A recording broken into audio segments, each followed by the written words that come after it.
ಕನ್ಯಾ ರಾಶಿಯವರ ಮೇಲೆ ಮಹಾಚಂದ್ರಗ್ರಹಣದ ಪ್ರಭಾವದ ವಿಚಾರವನ್ನು ಈ ಒಂದು ವಿಡಿಯೋದಲ್ಲಿ ನಾನು ತಿಳಿಸಲಿದ್ದೇನೆ. ಪ್ರತಿಯೊಬ್ಬ ಕನ್ಯಾ ರಾಶಿಯವರಿಗೆ ಬಹಳ ಬಹಳ ಬಹಳ ಇಂಪಾರ್ಟೆಂಟ್ ಆಗಿರತಕ್ಕಂಥ ವಿಡಿಯೋ. ಕಾರಣ ನಾಳೆ ಮಾರ್ಚ್ 30ನೇ ತಾರೀಕು ಮಂಗಳವಾರ ಹುಣ್ಣಿಮೆಗೆ ದಿವಸ ಈ ವರ್ಷದ ಅಂದರೆ 2026ನೇ ಇಸವಿಯ ಮೊಟ್ಟ ಮೊದಲನೆಯ ಮಹಾಚಂದ್ರಗ್ರಹಣ ಸಂಭವಿಸ್ತಾ ಇದೆ. ಈ ಗ್ರಹಣ ಭಾರತದಲ್ಲಿ ಗೋಚಾರವೂ ಇದೆ, ಕರ್ನಾಟಕದಲ್ಲಿಯೂ ಗೋಚಾರ ಇದೆ, ಆಚರಣೆ ಇದೆ, ಫಲ ಅಂತೂ ಇದ್ದೇ ಇರುತ್ತೆ. ಗೋಚಾರ ಸ್ವಲ್ಪ ಕಡಿಮೆ ಸಮಯದಲ್ಲಿದೆ, ಯಾಕೆಂದರೆ ಗ್ರಹಣ ಆರಂಭವಾಗ್ತಕ್ಕಂಥದ್ದು ಮಧ್ಯಾಹ್ನ 3 ಗಂಟೆ 3:15 ಚಿಲ್ಲರೆಗೆ. ಬಟ್ ನಮಗೆ ಚಂದ್ರೋದಯ ಇರೋದೇ ಸಾಯಂಕಾಲ 6:20 ನಂತರ ಆಗಿರೋದ್ರಿಂದಾಗಿ ಕೇವಲ ಒಂದು 10-15 ನಿಮಿಷಗಳ ಒಂದು ಗ್ರಹಣ ಗೋಚಾರ ಮಾತ್ರ ನಮಗೆ ಇರತಕ್ಕಂಥದ್ದು.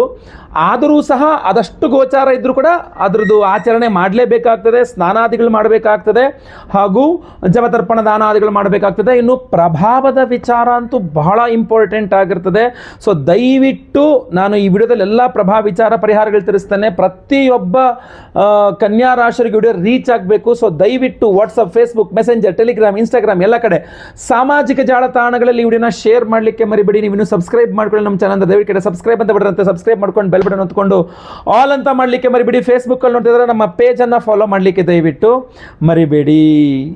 ಬಹಳ ಮುಖ್ಯವಾಗಿ ಇದೆ ಅಂತ ಯಾಕೆ ಹೇಳ್ತಾ ಇದ್ದೇನೆ ಅಂದರೆ, ಈ ಒಂದು ಗ್ರಹಣ ಕನ್ಯಾ ರಾಶಿಯವರಿಗೆ ಅಶುಭ ಫಲ, ಒಳ್ಳೆಯ ಫಲ ಇಲ್ಲ ಅಂತ. ನಮ್ಮ ರಾಶಿಗಿಂತ 12ನೇ ರಾಶಿಯಲ್ಲಿ ಗ್ರಹಣ ಆಗುತ್ತಾ ಇದೆ ಅಂತ ಆದರೆ ನಮಗದು ಅಶುಭ ಫಲ. ಸೊ ಈಗ ಪೂರ್ವ ಫಲ್ಗುಣಿ ನಕ್ಷತ್ರ ಸಿಂಹ ರಾಶಿಯಲ್ಲಿ ಗ್ರಹಣ ಆಗ್ತಾ ಇರುವಂಥದ್ದು. ಸಿಂಹ ರಾಶಿ ಅಂದರೆ ಕನ್ಯಾ ರಾಶಿಯವರಿಗೆ 12ನೇ ರಾಶಿ. ಅಲ್ಲಿಗೆ ಕನ್ಯಾ ರಾಶಿಯವರಿಗೆ 12ನೇ ರಾಶಿಯಲ್ಲಿ ಚಂದ್ರಗ್ರಹಣ ಆಗ್ತಾ ಇದೆ. ಆದ್ದರಿಂದ ಕನ್ಯಾ ರಾಶಿಯವರಿಗೆ ಇದು ಅಶುಭ ಫಲ. ಅಶುಭ ಫಲ ಅಂತಂದಾಗ ಪರಿಹಾರ, ಪ್ರಭಾವ ಎರಡು ಮುಖ್ಯವಾಗಿರ್ತದೆ. ಪರಿಹಾರ ಈ ವಿಡಿಯೋ ಅಂಡಲ್ಲಿ ಹೇಳ್ತೇನೆ ನಾನು ನಿಮಗೆ. ಪ್ರಭಾವದ ವಿಚಾರವು ಬಹಳ ಇಂಪಾರ್ಟೆಂಟ್ ಆಗಿರುತ್ತಲ್ಲ, ಏನೇನು ಸಮಸ್ಯೆಗಳಾಗಬಹುದು ಅಂತ ನೋಡಿ. ಬಹುಮುಖ್ಯವಾಗಿ ಲಾಭಾಧಿಪತಿ ವೇಗದಲ್ಲಿ ಗ್ರಸ್ತನಾಗ್ತಾ ಇದ್ದಾನೆ ಅಂತಂದರೆ ಬಿಸ್ನೆಸ್ ವ್ಯವಹಾರಗಳಲ್ಲಿ, ಬಿಸ್ನೆಸ್ಸಲ್ಲಿ ವ್ಯವಹಾರಗಳಲ್ಲಿ ತುಂಬ ಲಾಸ್, ನಷ್ಟವನ್ನು ನೋಡಬೇಕಾಗತ್ತೆ ಕನ್ಯಾ ರಾಶಿಯವರು. ಲಾಭಾಧಿಪತಿಯೇ ವ್ಯಯ, ಲಾಭ ಅನ್ನೋದಿರೋದಿಲ್ಲ, ಅಥವಾ ಲಾಭ ಕಾಣದೆ ನಷ್ಟವನ್ನು ತುಂಬ ಜಾಸ್ತಿ ಕಾಣಬೇಕಾದಂಥ ಪರಿಸ್ಥಿತಿ ಕನ್ಯಾ ರಾಶಿಯವರಿಗೆ ಬರುವ ಸಾಧ್ಯತೆ ಜಾಸ್ತಿ ಇರ್ತದೆ. ಅಷ್ಟೇ ಅಲ್ಲ, ನಾನು ಬಹಳ ಮುಖ್ಯವಾಗಿ ಎಚ್ಚರಿಸ್ತೇನೆ, ನೀವು ಕನ್ಯಾ ರಾಶಿಯವರಾಗಿದ್ದರೆ ಇನ್ನೊಂದು ತಿಂಗಳುಗಳ ಕಾಲ ಶೇರ್ ಮಾರ್ಕೆಟಿಂದ ದೂರ ಇದ್ದರೆ, ಅಂದರೆ ಶೇರ್ ಮಾರ್ಕೆಟ್ ವ್ಯವಹಾರಗಳೊಂದಿಗೆ ದೂರ ಇದ್ದರೆ ಬಹಳ ಉತ್ತಮ. ಅದರಲ್ಲೂ ವಿಶೇಷವಾಗಿ ನೀವು ಇಂಟ್ರಾಡೇ ಮತ್ತೊಂದು ಇನ್ನೊಂದು ಮಾಡ್ತೀರಾ ಅಂತ ಅದರಂತೂ ಇನ್ನೂ ಡೇಂಜರಸ್. ಅದು ನಾನಂತೂ ರೆಕಮೆಂಡ್ ಮಾಡಲ್ಲ, ಆಮೇಲೆ ನಿಮ್ಮಿಷ್ಟ. ಇನ್ನೂ ಒಂದು ವಿಚಾರ ಹೇಳ್ತೇನೆ, ಅದರಲ್ಲೂ ನೀವೇನಾದರೂ ಕನ್ಯಾ ರಾಶಿಯವರಾಗಿದ್ದು ಬಿಸ್ನೆಸ್ ಮಾಡ್ತಾ ಇದ್ದೀರಾ ಅಂತ ಆದರೆ ಸಾಲ ಮಾಡಿ ತಂದು ಬಂಡವಾಳ ಹಾಕ್ತಕ್ಕಂಥದ್ದು ಇರಬಹುದು, ಅಥವಾ ನಿಮ್ಮ ವಸ್ತುಗಳನ್ನು ಆಮೇಲೆ ಸಾಲ ಕೊಟ್ಟರೆ ಬಿಸ್ನೆಸ್ ಆಗೋದು ಅಂತ ದೊಡ್ಡ ಪ್ರಮಾಣದಲ್ಲಿ ಸಾಲಕ್ಕೆ ಅಂಥೇಳಿ ಬಿಸ್ನೆಸ್ ಆಗಲಿ ಅಂತ ಸಾಲ ಕೊಟ್ಬಿಡೋದು, ಇಂಥದ್ದು ಮಾಡಬೇಡಿ. ಖಂಡಿತವಾಗಿ ನಷ್ಟವನ್ನು ಅನುಭವಿಸಬೇಕಾದ ಪರಿಸ್ಥಿತಿ ಕಂಡು ಬರ್ತಾ ಇದೆ. ಇಲ್ಲೂ ಬಹಳ ಮುಖ್ಯವಾಗಿ ಹೇಳ್ತೀನಿ, ಬಂಡವಾಳ ಹಾಕ್ಕೊಂಡು ಕೂತಿರ್ತೀರಲ್ಲ, ಬಹಳ ಡೇಂಜರಸ್ ಇದು. ಸೊ ಆದ್ದರಿಂದ ದಯವಿಟ್ಟು ಎಚ್ಚರ ವಹಿಸಬೇಕು. ಇನ್ನು 12ನೇ ಮನೆಯಲ್ಲಿ ಗ್ರಸ್ತ ಚಂದ್ರನ ಪೂರ್ಣ ದೃಷ್ಟಿ ನಿಮ್ಮ ಷಷ್ಠದ ಮೇಲೆ ಇರ್ತದೆ, 6ನೇ ಮನೆಯ ಮೇಲೆ ಇರ್ತದೆ. ಅಲ್ಲಿಗೆ ಕನ್ಯಾ ರಾಶಿಯವರು ತಗೊಂಡ ಸಾಲ, ಕನ್ಯಾ ರಾಶಿಯವರು ಕೊಟ್ಟ ಸಾಲ, ಕನ್ಯಾ ರಾಶಿಯವರು ಕೊಡಿಸಿದ ಸಾಲ, ಕನ್ಯಾ ರಾಶಿಯವರು ಮಾಡಬೇಕು ಅಂದ್ಕೊಂಡಿರೋ ಸಾಲ, ಈ ಸಾಲ ಅನ್ನುವುದರ ಸುತ್ತಮುತ್ತ ಈ ಗ್ರಹಣದ ಪ್ರಭಾವ ಜಾಸ್ತಿ ಇರುತ್ತೆ ಕನ್ಯಾ ರಾಶಿಯವ್ರದ್ದು. ಸೊ ಆದ್ದರಿಂದ ಕನ್ಯಾ ರಾಶಿಯವರು ಇನ್ನೊಂದು ತಿಂಗಳುಗಳ ಕಾಲ ಸಾಲದ ವಿಚಾರದಲ್ಲಿ ಬಹಳ ಎಚ್ಚರಿಕೆಯಿಂದ ಇರಿ. ಯಾರಿಗಾರು ಏನದು ಸಾಲ ವಾಪಸ್ ನಿಮಗೆ ವಾಪಸ್ ತಗೋಬೇಕು ಅಂತಂದ್ರೂ ಕಷ್ಟ, ಅಥವಾ ನೀವು ತೊಗೊಂಡಿದ್ದೀರ ಇನ್ನೊಬ್ರು ವಾಪಸ್ ಕೊಡೋದು ಕಷ್ಟ. ಸೊ ಅದರಿಂದ ಸಾಲಗಳ ವಿಚಾರಗಳಲ್ಲಿ ಬಹಳ ಇಂಪಾರ್ಟೆಂಟಾಗಿ ಸಮಸ್ಯೆಗಳಾಗತ್ತೆ. ನೆಕ್ಸ್ಟು, ಈ ಗ್ರಹಣ ನಿಮ್ಮ ಶತ್ರುಗಳು, ಅಂದರೆ ನಿಮಗೆ ತೊಂದರೆ ಕೊಡ್ತಕ್ಕಂಥವ್ರು, ನಿಮ್ಮನ್ನು ನೋಡಿ ನಿಮ್ಮನ್ನು ಶತ್ರುವಂತೆ ಭಾವಿಸಿ ನಿಮಗೆ ಹಿಂಸೆ ಕೊಡಲಿಕ್ಕೆ, ತೊಂದರೆ ಕೊಡಲಿಕ್ಕೆ, ನಿಮಗೆ ಕಷ್ಟ ಕೊಡಲಿಕ್ಕೆ, ಏನು ಮಾಡಿದ್ರೆ ನಿಮಗೆ ತೊಂದರೆ ಕೊಡಬಹುದು ಅಂತ ಯೋಚನೆ ಮಾಡ್ತಾ ಕೂತಿರ್ತಾರಲ್ಲ ಒಂದು ಪಂಗಡದವರು, ಶತ್ರುಗಳು. ಅದು ಮುಖವಾಡದ ಅಂದರೆ ಗೋಮುಖ ವ್ಯಾಘ್ರಗಳ ಥರ ಮುಂದೆ ನಿಮ್ಮ ಜೊತೆ ಚೆನ್ನಾಗಿದ್ದು ಹಿಂದೆ ನಿಮಗೆ ಬೆನ್ನಿಗೆ ಚೂರಿ ಆಗ್ತಕ್ಕಂಥವ್ರು ಸಹ ಬಂತು. ಸೊ ಇಂಥವರಿಂದ ನಿಮಗೆ ಬಹಳ ಡೇಂಜರಸ್ ಇದೆ. ಸೊ ಅದರಿಂದಾಗಿ ದಯವಿಟ್ಟು ಎಚ್ಚರದಿಂದಿರಿ. ಶತ್ರುಗಳ ವಿಚಾರದಲ್ಲಿ ಎಚ್ಚರಿಂದಿರಿ, ದೃಷ್ಟಿ ದೋಷಗಳ ವಿಚಾರದಲ್ಲಿ ಎಚ್ಚರಿಂದಿರಿ. ಯಾಕೆ ಅಂತಂದರೆ ಈ ಒಂದು ಗ್ರಹಣ ಕನ್ಯಾ ರಾಶಿಯವರಿಗೆ ಎಲ್ಲ ವಿಚಾರಗಳಲ್ಲೂ ಸಮಸ್ಯೆಯನ್ನೇ ಕೊಡ್ತಕ್ಕಂಥದ್ದಾಗಿರ್ತದೆ. ಆರೋಗ್ಯ, ಏನಾಗ್ಬಿಡುತ್ತೆ, ವ್ಯಯದಲ್ಲಿ ಗ್ರಸ್ತ ಚಂದ್ರನ ದೃಷ್ಟಿ ಷಷ್ಠದಲ್ಲಿದೆ ಅಂತಂದಾಗ ರೋಗ ರುಜಿನಗಳು, ಆರೋಗ್ಯ ಬಾಧೆಗಳ ಮೇಲೆ ಹೆಚ್ಚಿನ ಗಮನ. ಯಾವುದೋ ಒಂದು ರೀತಿಯಲ್ಲಿ ರೋಗ ಬಾಧೆ ನಿಮಗೆ ಕಿರಿಕಿರಿ, ಯಾಕಂದ್ರೆ ಕೇತು ಅಲ್ವಾ, ಕೇತು ಕಿರಿಕಿರಿ ಕೊಡ್ತಕ್ಕಂಥವನು, ಕಿರಿಕಿರಿ ಆಗ್ತಾ ಇರುತ್ತೆ. ಇನ್ನೊಂದೇನು ವಿಚಾರ ಅಂತಂದ್ರೆ, ನಿಮ್ಗೇನೂ ಆಗಿರಲ್ಲ ಆರೋಗ್ಯ ಬಾಧೆ, ಆದ್ರೆ ಏನೋ ಆಗೋಗಿದೆ ಅನ್ನುವ ಫೀಲ್, ಏನೋ ಆಗೋಗಿದೆ ಅನ್ನುವ ಭಾವನೆ, ನಿಮಗೆ ದುಃಖವನ್ನ, ಚಿಂತೆಯನ್ನು ಯಾವಾಗಲೂ, ಅಯ್ಯೋ ನನಗೇನೋ ಆಗೋಯಿತು, ನನಗೇನೋ ಆಗೋಗಿದೆ, ಒಂಚೂರು ಏನೋ ಔಷಧಿ ಸರಿಯಾಗಿ ಕೆಲಸ ಮಾಡಿಲ್ಲ, ಅಯ್ಯೋ ನನಗೆ ಏನೋ ಬೇರೆ ಏನೋ ಆಗಿರಬೇಕು, ಒಂಚೂರು ಡಾಕ್ಟರ್ ಸಿಗ್ತಲ್ಲ, ಅಯ್ಯೋ ನನಗೆ ಇಲ್ಲೇ ಸರಿಯಾಗಿ ಆಗಿಲ್ಲ, ಡಾಕ್ಟರ್ ಸಿಗ್ತಾ ಇಲ್ಲ, ಅಥವಾ ಏನೋ ಟ್ರೀಟ್ಮೆಂಟ್ ಸ್ವಲ್ಪ ಲೇಟ್ ಆಯಿತು, ಅಥವಾ ಏನೋ ಒಂದು ಸ್ವಲ್ಪ ಲೇಟ್ ಆಯಿತು ಅಂತ ತಕ್ಷಣ ಏನೋ ಅನ್ಕೊಂಬಿಡೋದು. ಚಿಕ್ಕದಾಗಿ ಏನೋ ಒಂದು ಸಮಸ್ಯೆ ಆದರೂ ಅದನ್ನು ದೊಡ್ಡದಾಗಿ ಅದನ್ನು ಯೋಚನೆ ಮಾಡ್ತಕ್ಕಂತಹ ಬಹಳ ದೊಡ್ಡ ತಪ್ಪನ್ನು ನೀವು ಮಾಡ್ತೀರಿ.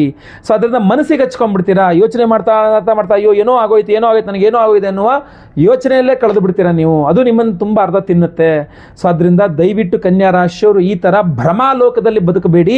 ಆರೋಗ್ಯ ಬಾಧೆ ಇದೆಯಾ, ಡಾಕ್ಟರ್ ಹತ್ರ ಹೋಗಿ ತೋರಿಸಿ, ಡಾಕ್ಟರ್ ಹೇಳಿದ ಔಷಧಿ ತಗೊಳ್ಳಿ, ಗುಣ ಆಗಿಲ್ವಾ ಇನ್ನೊಂದು ಸಲ ಹೋಗಿ, ಮತ್ತೊಂದು ಸಲ ಹೋಗಿ ಫಾಲೋ ಅಪ್ ಮಾಡ್ಕೊಳ್ಳಿ. ಇಂಗ್ಲೀಷ್ ಮೆಡಿಸಿನ್ ಅಲ್ಲದ್ರೆ ಆಯುರ್ವೇದ ಹೋಗಿ, ಆಯುರ್ವೇದ ಇಲ್ಲ ಅಂದ್ರೆ ಹೋಮಿಯೋಪತಿ ಹೋಗಿ, ಎಲ್ಲೋ ಒಂದು ಕಡೆ ಹೋಗಿ, ಒಟ್ಟ ನಿಮಗೆ ಆರೋಗ್ಯ ಸಿಗ್ತಕ್ಕಂಥದ್ದು ಮುಖ್ಯ.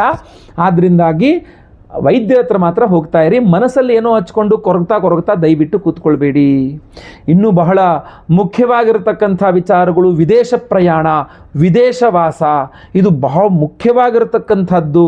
ಸೊ ಕನ್ಯಾ ರಾಶಿಯವರು ಹೊರದೇಶಕ್ಕೆ ಹೋಗಬೇಕು ಇನ್ನೊಂದು ತಿಂಗಳೊಳಗಡೆ, ಅಥವಾ ಆಲ್ರೆಡಿ ಹೊರದೇಶದಲ್ಲೇ ಇದ್ದೀರಿ ಕನ್ಯಾ ರಾಶಿಯವರು, ನೀವು ನಿಮಗೆ ಬಹಳ ಎಫೆಕ್ಟ್ ಕೊಡ್ತದೆ ಈ ಚಂದ್ರಗ್ರಹಣ, ಮಾನಸಿಕ ವೇದನೆಗೆ ಕಾರಣವಾಗುತ್ತೆ. ಆಮೇಲೆ ಇನ್ನೂ ಇಂಪಾರ್ಟೆಂಟ್ ಬೇಸರ ಸಂಗತಿ ಏನು ಗೊತ್ತಾ, ಕನ್ಯಾ ರಾಶಿಯವರಿಗೆ ವ್ಯಯದಲ್ಲಿ ಚಂದ್ರಗ್ರಹಣ ಆದ್ರಿಂದ ಕಳೆದುಕೊಳ್ಳುವಿಕೆ ನಿಮಗೆ ತುಂಬ ದುಃಖವನ್ನು ಕೊಡುತ್ತೆ. ಒಳ್ಳೆ ಅಧಿಕಾರ ಇತ್ತು ಗುರುಗಳೇ, ಕಳ್ಕೊಂಬಿಟ್ಟೆ ಅಧಿಕಾರನ, ಒಳ್ಳೆ ಫ್ರೆಂಡ್ ಇದ್ದ ಗುರುಗಳೇ ಕಳ್ಕೊಂಬಿಟ್ಟೆ, ಒಳ್ಳೆ ದುಡ್ಡಿತ್ತು ಗುರುಗಳೇ ಕಳ್ಕೊಂಬಿಟ್ಟೆ, ಒಳ್ಳೆ ವಸ್ತು ಇತ್ತು, ಒಳ್ಳೆ ಅದ್ಭುತ ಮೊಬೈಲ್ ಇತ್ತು, ಮತ್ತೊಂದೇನೋ ಒಂದು ಒಳ್ಳೆ ಕೆಲಸನೋ ಏನೋ ಒಂದು ಒಳ್ಳೇದಿತ್ತು ಕಳ್ಕೊಂಬಿಟ್ಟೆ, ಒಬ್ಬ ಒಳ್ಳೆ ವ್ಯಕ್ತಿ ಇದ್ದ ಕಳ್ಕೊಂಬಿಟ್ಟೆ. ಈ ಕಳೆದುಕೊಳ್ಳುವಿಕೆ ಅನ್ನುವಂಥದ್ದು ಸ್ವಲ್ಪ ಜಾಸ್ತಿ ಆಗಲಿದೆ. ಯಾಕೆ, ವ್ಯಯ, ಲಾಸ್ ಮನೆಯಲ್ಲಿ ಗ್ರಹಣ. ಸೊ ಅದರಿಂದ ಕನ್ಯಾ ರಾಶಿ ಇದೆಲ್ಲದರ ಬಗ್ಗೆ ಗಮನಿಸಬೇಕು. ಹಾಗೂ ಪರಿಹಾರ ಬಹಳ ಇಂಪಾರ್ಟೆಂಟ್ ಆಗಿರುತ್ತೆ. ಗ್ರಹಣದ ಆದಿ ಮಧ್ಯ ಅಂತ್ಯ ಮೂರು ಸಲ ಸ್ನಾನಾದಿಗಳನ್ನ ಹೇಳಲಿಕ್ಕಾಗಲ್ಲ, ಇರೋದೇ 10 ನಿಮಿಷ. ನೀವು ಬಾತ್ರೂಮ್ಗೆ ಹೋಗಿ 2 ಬಕೆಟ್ ಚೆಮ್ ನೀರಾಗಷ್ಟರಲ್ಲಿ ಗ್ರಹಣ ಮುಗಿದೋಗಿರುತ್ತೆ. ಸೊ ಅದರಿಂದಾಗಿ ಅದನ್ನು ಹೇಳಲಿಕ್ಕಾಗದೆ ಹೋದರೂ ಸಹ ಅಟ್ಲೀಸ್ಟ್ ನಾನು ಪರಿಹಾರಗಳನ್ನು ಹೇಳ್ತೇನೆ. ನಾವು ಸಹ ಮಾಡ್ತಾ ಇದ್ದೇವೆ, ನೀವು ಸಿಂಪಲ್ ಆಗಿ ಪರಿಹಾರಗಳು ಮಾಡ್ಕೊಳ್ಬಹುದು. ಅದರಲ್ಲಿ ಬಹುಮುಖ್ಯವಾಗಿ ನೀವು ಹುರುಳಿಯನ್ನು ಹಾಗೂ ಅಕ್ಕಿ ಅಥವಾ ಭತ್ತವನ್ನು 4ನೇ ತಾರೀಕು ಬೆಳಗ್ಗೆ ಎದ್ದು ಸ್ನಾನ ಆದಮೇಲೆ ಅದರ ದೇವಸ್ಥಾನಕ್ಕೆ ದಾನ ಮಾಡಿಬಿಡಿ, ಚಂದ್ರಬಿಂಬವನ್ನು ದಾನ ಮಾಡಿಬಿಡಿ. ಇಲ್ಲ ಅದ್ರ ಜೊತೆಗೆ ಇನ್ನೂ ಪವರ್ಫುಲ್ ಆಗಬೇಕು, ಅಶುಭ ಫಲ ಅಂತ ಹೇಳ್ತಾ ಇದ್ದಾರೆ, ನಮಗೆ ಇನ್ನೂ ಪವರ್ಫುಲ್ ಆಗಿರ್ತಕ್ಕಂಥ ಪರಿಹಾರ ಬೇಕು ಅಂದ್ರೆ ನಿಮಗೋಸ್ಕರ ನಾವು ಅದ್ಭುತವಾದ ವಿಶೇಷವಾದ ಪವರ್ಫುಲ್ ಪರಿಹಾರ ಗ್ರಹಣದ ದಿವಸವೇ ಮಾಡ್ತಾ ಇದ್ದೇವೆ. ಅದನ್ನು ಸಹ ನಿಮಗೆ ಹೇಳ್ತೇನೆ ನಾನು. ಚಂದ್ರಗ್ರಹಣದ ಸಂಪೂರ್ಣ ಶುಭ ಫಲವೇ ನಿಮಗೆ ಸಿಗಬೇಕು, ಯಾವುದೇ ಅಶುಭ ಫಲ ನಿಮಗೆ ತಾಗಬಾರದು ಅನ್ನುವ ದೃಷ್ಟಿಯಿಂದ ನಮ್ಮ ಯಾಗಶಾಲೆಯಲ್ಲಿ ನಾವು ಮಹಾಚಂದ್ರಗ್ರಹಣದ ದಿವಸ, ಚಂದ್ರಗ್ರಹಣ ಸಂಧ್ಯಾಕಾಲ ಇರೋದ್ರಿಂದ 6:30 ಮೇಲೆ ನಾವು ಮಹಾಚಂದ್ರಗ್ರಹಣ ಶಾಂತಿ ಹೋಮವನ್ನೇ ಮಾಡ್ತಾ ಇದ್ದೇವೆ ನಮ್ಮ ಯಾಗಶಾಲೆಯಲ್ಲಿ.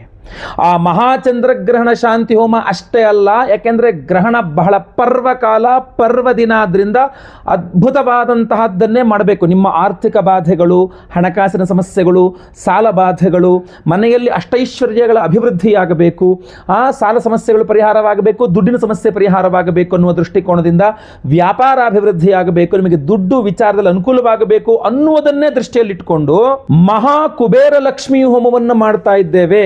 ನೋಡಿ, ಚಂದ್ರಗ್ರಹಣದ ದಿವಸ, ಚಂದ್ರಗ್ರಹಣದ ಸಂಧ್ಯಾಕಾಲದಲ್ಲಿಗೆ ಕುಬೇರ ಲಕ್ಷ್ಮೀ ಹೋಮವನ್ನು ಮಾಡ್ತಕ್ಕಂಥದ್ದು ಅದ್ಭುತವಾದಂತಹ ಶಕ್ತಿ, ಅದು ಅದ್ಭುತವಾದ ಪರಿಹಾರ. ಅದು ಅಷ್ಟೇ ಅಲ್ಲ, ಇನ್ನೂ ಸಹ ಇದೆ.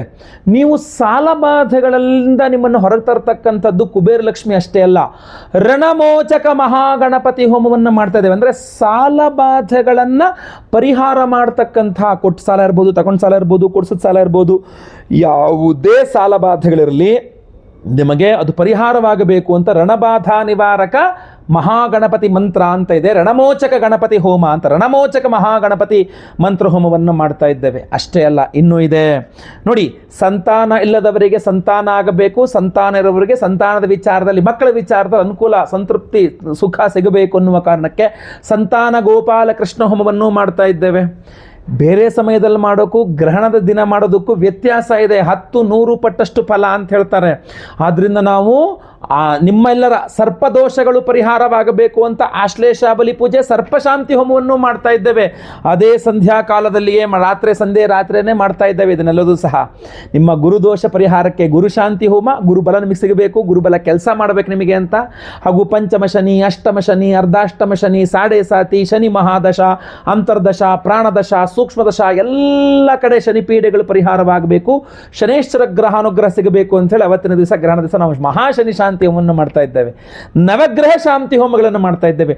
ಇಷ್ಟೆಲ್ಲವನ್ನು ಮಾಡಿ ವಿಶೇಷವಾಗಿರತಕ್ಕಂಥ ಪ್ರಸಾದ ನಾವು ನಿಮಗೆ ಕೊಡ್ತಾ ಇರತಕ್ಕಂಥದ್ದು ಈ ಧನಾಕರ್ಷಕ ಮಣಿ, ಧನಾಕರ್ಷಕ ಮಣಿ, ಇದು ರಾ ಪೈರೇಟ್ ಅಂತ ಕರೀತಾರೆ. ಇದು ಅತ್ಯದ್ಭುತವಾಗಿರ್ತಕ್ಕಂಥ, ಇದ್ರ ಮೇಲೆ ಯಾವುದೇ ಕೆಲಸಗಳಿಲ್ಲ. ಆ ಭೂಗರ್ಭದಿಂದ ರಾ ಪೈರೇಟ್ ಹೆಂಗೆ ತೆಗಿತಾರೋ ಅದನ್ನು ಹಾಗೇ ಅದೇ ರಾ ಪೈರೇಟನ್ನು ನಾವೇನು ಮಾಡ್ತಾ ಇದ್ದೀವಿ, ಈ ಮಹಾಚಂದ್ರಗ್ರಹಣದ ದಿವಸ ಚಂದ್ರಗ್ರಹಣ ಶಾಂತಿ ಹೋಮ, ಕುಬೇರ ಲಕ್ಷ್ಮಿ ಹೋಮ, ರಣಬಾಧಾ ನಿವಾರಕ ಗಣಪತಿ ಹೋಮ, ಆಶ್ಲೇಷಾಬಲಿ ಪೂಜೆ, ಸಂತಾನ ಗೋಪಾಲಕೃಷ್ಣ ಹೋಮ ಇತ್ಯಾದಿ ಎಲ್ಲ ಹೋಮಗಳಲ್ಲಿ ಈ ಒಂದು ವಿಶೇಷವಾದ ಮಣಿಯನ್ನು ಎನರ್ಜೈಸ್ ಮಾಡ್ತಾ ಇದ್ದೇವೆ. ಇದನ್ನು ನಾವು ಎನರ್ಜೈಸ್ ಮಾಡಿ ನಿಮಗೆ ಕೊಡ್ತೇವೆ. ನೋಡಿ, ಚಂದ್ರಗ್ರಹಣದ ದಿವಸ ಎನರ್ಜೈಸ್ಡ್ ಆಗಿರತಕ್ಕಂಥ ಧನಾಕರ್ಷಕ ಮಣಿಯನ್ನು ನಿಮ್ಮ ಮನೆಯ ಲಾಕರ್ನಲ್ಲೋ, ನಿಮ್ಮ ಪರ್ಸ್ನಲ್ಲೋ, ನಿಮ್ಮ ದುಡ್ಡಿನ ಜೊತೆಗೋ, ನಿಮ್ಮ ದೇವರ ಮನೆಯಲ್ಲೋ ಇಟ್ಕೊಂಡ್ರೆ ಆರ್ಥಿಕ ಬಾಧೆ ಬರಲಿಕ್ಕೆ ಸಾಧ್ಯ ಇದೆಯಾ?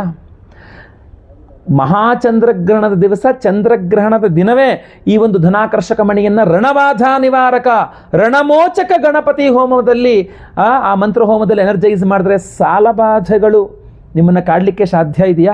ಇದು ಅದರಲ್ಲಿ ಎನರ್ಜೈಸ್ ಆಗ್ತದೆ. ಇಂತಹ ಒಂದು ಅದ್ಭುತವಾದಂತಹ ಮಣಿಯನ್ನು ನಾವು ಪ್ರತಿಯೊಬ್ಬರಿಗೂ ಸಹ ಸಂಕಲ್ಪ ಸೇವಾಕರ್ತರಿಗೆ ಕೊಡ್ತಾ ಇದ್ದೇವೆ. ಸ್ಕ್ರೀನ್ ಮೇಲೆ ಕಾಣ್ತಕ್ಕಂಥ ನಂಬರ್ಗೆ ನಿಮ್ಮ ಹೆಸರು, ಗೋತ್ರ ಗೊತ್ತಿದ್ರೆ, ನಕ್ಷತ್ರ ಗೊತ್ತಿದ್ರೆ, ರಾಶಿ ಗೊತ್ತಿದ್ರೆ, ನಿಮ್ಮ ವಿಳಾಸ, ನಿಮ್ಮ ಹೆಸರು ವಿಳಾಸ ಇಂಪಾರ್ಟೆಂಟು. ಸ್ಕ್ರೀನ್ ಮೇಲೆ ಕಾಣುವಂಥ ನಂಬರ್ಗೆ ಬೇಗ ಬೇಗ ವಾಟ್ಸಪ್ ಮಾಡ್ಕೊಳ್ಳಿ. ಹಾಗೂ ಸಂಕಲ್ಪ ಸೇವೆಗೆ ನಿಮ್ಮ ಹೆಸರು ರಿಜಿಸ್ಟರ್ ಮಾಡ್ಕೊಳ್ಳಿ. ಯಾಕೆಂದರೆ ಗ್ರಹಣದ ದಿವಸ ಅಂದಾಗ ತುಂಬ ಜನ ಕರೆ ಮಾಡಿರ್ತಾರೆ. ನಮ್ಮಲ್ಲಿ ಇದು ತುಂಬ ನಿಯಮಿತವಾಗಿ ಸ್ವಲ್ಪ ಲಿಮಿಟೆಡ್ ಆಗಿ ತರಿಸಿದ್ದೇನೆ. ಇದು ಖಾಲಿ ಆಗೋಯ್ತು ಅಂದರೆ ಮತ್ತೆ ನಾನು ಸಂಕಲ್ಪ ಸೇವೆಗೆ ಹೆಸರುಗಳು ತಗೊಳ್ಳೋದು ಕಷ್ಟ ಆಗ್ತದೆ. ಸೊ ಅದರಿಂದ ಬೇಗ ಬೇಗ ವಿಡಿಯೋ ನೋಡಿದ ತಕ್ಷಣ ನೀವು ಸಂಕಲ್ಪ ಸೇವೆಗೆ ಹೆಸರು ಕೊಟ್ಕೊಳ್ಳಿ. ದಯವಿಟ್ಟು ಮತ್ತೆ ಪುನಃ ಇಂಥ ಅದ್ಭುತವಾದ ಅವಕಾಶ, ಅದ್ಭುತವಾದ ಪ್ರಸಾದ, ಅದ್ಭುತವಾದ ಸಮಯದಲ್ಲಿ ಎನರ್ಜೈಸ್ ಮಾಡಿಕೊಳ್ಳಲಿಕ್ಕೆ ಆಗೋದಿಲ್ಲ. ಸೊ ಆದ್ದರಿಂದ ಬೇಗ ಬೇಗ ಸಂಕಲ್ಪ ಸೇವೆಗೆ ಹೆಸರು ಕೊಟ್ಕೊಳ್ಳಿ. ನಾನು ಮತ್ತೆ ಪುನಃ ಹೇಳ್ತೇನೆ, ಈ ಬಾರಿಯ ಈ ಮಹಾಚಂದ್ರಗ್ರಹಣ ಅತ್ಯದ್ಭುತ. ಆದರೆ ಆಚರಣೆಗೆ ಸಿಗೋದು ಬರೀ 10 ರಿಂದ 15 ನಿಮಿಷಗಳು ಮಾತ್ರ. ಆ 10-15 ನಿಮಿಷದಲ್ಲಿ ನಿಮಗೇನೂ ಪರಿಹಾರ ಮಾಡ್ಕೊಳ್ಳೋಕ್ಕಾಗಲ್ಲ, ಏನೂ ಮಾಡೋಕ್ಕಾಗಲ್ಲ. ನಾವಾದರೆ ಸಂಪೂರ್ಣವಾಗಿ ಹೋಮವನ್ನೇ ಮಾಡ್ತೇವೆ. ಗ್ರಹಣದ ನಂತರವೂ ಸಹ ಸಂಪೂರ್ಣ ದೊಡ್ಡ ಹೋಮವನ್ನೇ ಮಾಡ್ತೇವೆ. ಎಲ್ಲ ಲೈವ್ ಇರ್ತದೆ, ಹೋಮ ಲೈವ್ ಇರ್ತದೆ, ಸಂಕಲ್ಪ ಸೇವೆ ಲೈವಲ್ಲಿ ನಿಮ್ಮ ಹೆಸರು ಸಂಕಲ್ಪ ಮಾಡ್ತೇನೆ ನಾನು. ನಿಮ್ಮ ಹೆಸರು ಸಂಕಲ್ಪ ಆಗೋದು ನೀವು ಮೊಬೈಲಲ್ಲಿ ಲೈವಲ್ಲಿ ಕೇಳಿಸ್ಕೊಳ್ಬಹುದು, ಹೋಮಗಳನ್ನು ಲೈವಲ್ಲಿ ನೋಡಬಹುದು. ಹಾಗೂ ನಾವು ಹೋಮ ಮುಗಿದ ನಂತರ ಮರುದಿನ ಅಥವಾ ಅದರ ಮರುದಿನ, ಯಾಕೆಂದರೆ ಮಂಗಳವಾರ ರಾತ್ರಿ ಸ್ವಲ್ಪ ಲೇಟ್ ಆಗೋಯ್ತು ಅಂದರೆ ಬುಧವಾರ ಬೆಳಗ್ಗೆ ಕಳಿಸ್ಲಿಕ್ಕೆ ಆಗಲ್ಲ ಪ್ರಸಾದ. ಸೊ ಅದರಿಂದಾಗಿ ಗುರುವಾರದ ದಿವಸ ನಾವು ಎಲ್ಲ ಹೋಮಗಳ ಭಸ್ಮ, ನಾಗಾರಾಧನೆ, ಅರಿಶಿನ ಪ್ರಸಾದ ಸಹಿತ ಈ ವಿಶೇಷವಾಗಿರತಕ್ಕಂತಹ ಈ ಒಂದು ಧನಾಕರ್ಷಕ ಮಣಿಯನ್ನು ಪ್ರತಿಯೊಬ್ಬರಿಗೂ ಸ್ಪೀಡ್ ಪೋಸ್ಟಲ್ಲಿ ನಾವು ಕಳಿಸಿಕೊಟ್ಟು ಬಿಡ್ತೇವೆ. ಯಾಕೆಂದರೆ ಗ್ರಹಣ ರಾತ್ರಿ, ನಾವು ರಾತ್ರಿ ಮೇಲೆ ಹೋಮ ಮಾಡಿದಾಗ ಆ ಹೋಮದ ಭಸ್ಮ ಆರಲಿಕ್ಕೆ ಟೈಮ್ ತೊಗೊಂಡ್ಬಿಡುತ್ತಲ್ಲ. ಸೊ ಅದರಿಂದ ರಾತ್ರಿ ನಾವು ಅದನ್ನು ತೆಗೆದುಕೊಂಡು ಬೇರೆ ದಿನಗಳಲ್ಲಾದ್ರೆ ನಾವು ಹಗಲಲ್ಲಿ ಹೋಮ ಮಾಡ್ತೀವಿ. ಸಂಜೆ ಅಷ್ಟರಲ್ಲಿ ಭಸ್ಮ ಎಲ್ಲ ಸ್ವಲ್ಪ ಸಿಕ್ಕಿರುತ್ತೆ. ಆ ಭಸ್ಮ ಅಂತ, ಯಾಕೆಂದ್ರೆ ನಾವು ಯಾವ ಹೋಮ ನಿಮ್ಮ ಹೆಸರಲ್ಲಿ ಸಂಕಲ್ಪ ಮಾಡಿದ ಹೋಮದ ಭಸ್ಮವನ್ನೇ ನಿಮಗೆ ಕೊಡುವಂಥದ್ದು. ಯಾವುದೋ ಹೋಮದ ಭಸ್ಮ ನಿಮಗೆ ಕಳಿಸಲ್ಲ, ನಾವು ಯಾವತ್ತೂ ಇಲ್ಲಿ ತನಕ ಮಾಡಿಲ್ಲ ಆ ಕೆಲಸವನ್ನು. ಸೊ ಆದ್ದರಿಂದ ಇದು ಆರೋ ತನಕ ನಾವು ವೆಯ್ಟ್ ಮಾಡಬೇಕು. ಸೊ ಮರುದಿನ ಬೆಳಗ್ಗೆ ತನಕ ಇದು ಆರುತ್ತೆ. ಮರುದಿನ ಬೆಳಗ್ಗೆ ಆ ಭಸ್ಮವನ್ನು ತೆಗೆದು ನಾವು ಅದನ್ನು ಪಾರ್ಸಲ್ ಪ್ಯಾಕಿಂಗ್ ಮಾಡಿ, ಇಡೀ ದಿನ ಆಗುತ್ತೆ ಪ್ಯಾಕಿಂಗ್ ಮಾಡೋಕ್ಕೆ.